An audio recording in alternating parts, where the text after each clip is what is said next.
अस्सलाम वालेकुम व्यूवर्स। तो आज की वीडियो जो सी है वो कुछ इन्फॉर्मेशन शेयर करने के लिए है कि मतलब मार्केट में किस तरह से अभी स्कैम वगैरह जो से हैं वो चल रहे हैं। ठीक है, तो हमारा अभी हाल ही में एक स्कैम हुआ, हमारे साथ भी हुआ है, हमारे कज़न के साथ भी, और सेम तरीके से एक ही तरीके से फ्रॉड किया जा रहा है। और वो है कि ऑनलाइन जो सा है वो ऑर्डर करके जो सी ट्रांजैक्शन अमाउंट है उसको लेस से सेंड किया जा रहा है। ये इस तरह से है कि जैसे मैं आपको बताता हूँ कि ये बात है 3 दिन पहले की। हमारे पास डेल का एक मॉडल है एक्सपीएस। ठीक है, क्लाइंट ने मुझे कांटेक्ट किया कार की, कहता है कि वो सीरियस बायर है, और उसने फिर उसके बाद हमारे से वीडियोस वगैरह मंगवाई, और उसके बाद उसने विद इन 5 मिनट्स, मतलब कॉल करने के विद इन 5 मिनट्स में उसने मुझे 2 स्क्रीनशॉट भेजे कि हमारे बैंक पे उसने ये पैसे ट्रांसफर कर दिए हैं।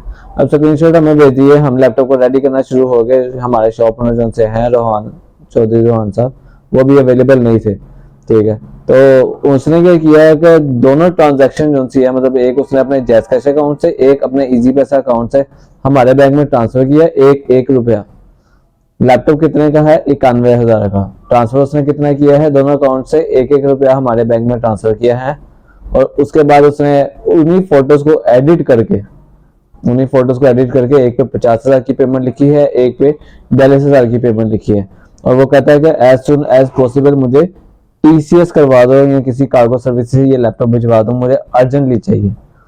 अब जैसे वो बात करता है, मतलब इतने प्रोफेशनल तरीके से कि जैसे वो पढ़ा लिखा एक आदमी है, और उसने हमसे ये ऑर्डर कर लिया है। सिर्फ एक रुपया उसने ट्रांसफर किया है, और पूरी अमाउंट हमें कोई भी रिसीव नहीं हुई है।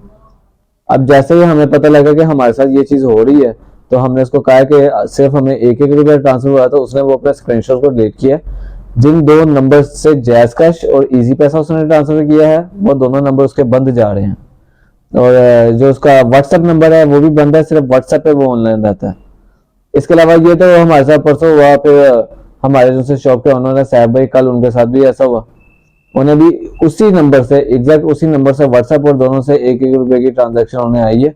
ठीक है, और उन्होंने कहा कि लैपटॉप टीसीएस करा दो। अब ये दोनों की दूसरी टाइमिंग है ना, वो उसने रात की पिक की हुई है, कि मतलब जो शॉप का क्लोजिंग आवर होता है, लास्ट टाइम होता है टीसीएस और कार्गो ऑफिस बंद होने का टाइम होता है, ताकि कोई दुकानदार हड़बड़ी में अपनी प्रोडक्ट सेंड कर दे।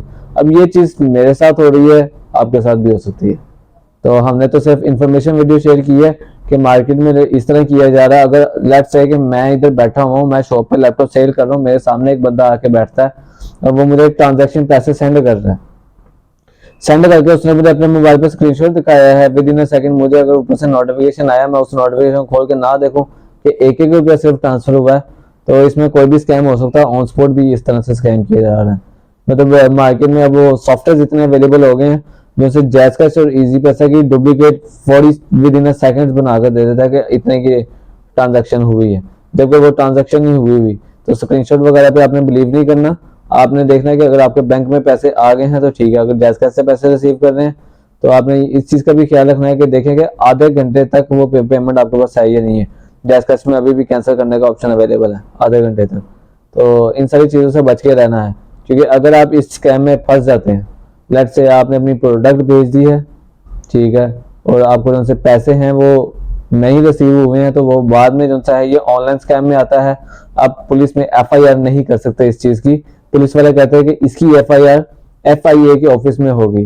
और मेरे साथ पहले ऐसा वाकया हो चुका कि मैंने एक जगह से लैपटॉप परचेज किया था, तो वो लैपटॉप रिसीव नहीं हुआ था मुझे, और मैंने उसका 13,000 रुपये भरा हुआ। अब एफआईए के ऑफिस में मैंने एफआईआर दर्ज की, 2-3 महीने चक्कर भी लगाए, और उसके बाद उन्होंने एफआईए के ऑफिसर से मेरी बात हुई ना जब, तो उन्होंने मुझे सिर्फ ये कहा है कि आपके उनसे 13,000 के लिए हम अपना 50,000 का फ्यूल खर्च के उस बंदे तक नहीं जा सकते।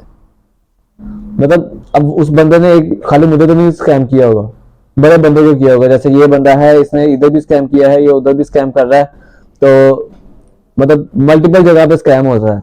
गवर्नमेंट इस लेवल पे कुछ नहीं करती है जब तक कि वो कोई उनका अपना बंदा ना इन्वॉल्व हो इस मामले में।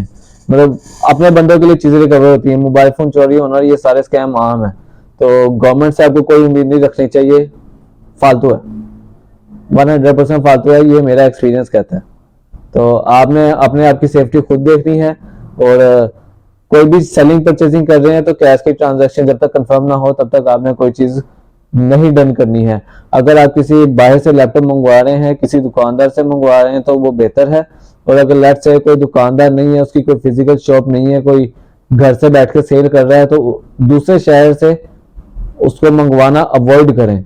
इसके अलावा जो सी होती है मीट एप्लीकेशन, उसमें भी बड़ा खतरा है आजकल।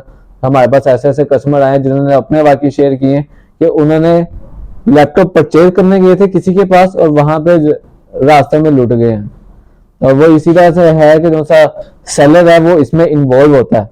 वो बताता है कि यार ये बंदा इतनी अमाउंट लेके आएगा, इसने मुझे ये पैसे देने हैं, मैंने अपना लैपटॉप सेल किया है, तो पहले से उसको लूट लिया जाता है या फिर रास्ते में उससे लैपटॉप वगैरह छीन लिया जाता है। तो इन सारी चीजों से आपने बच के रहना है।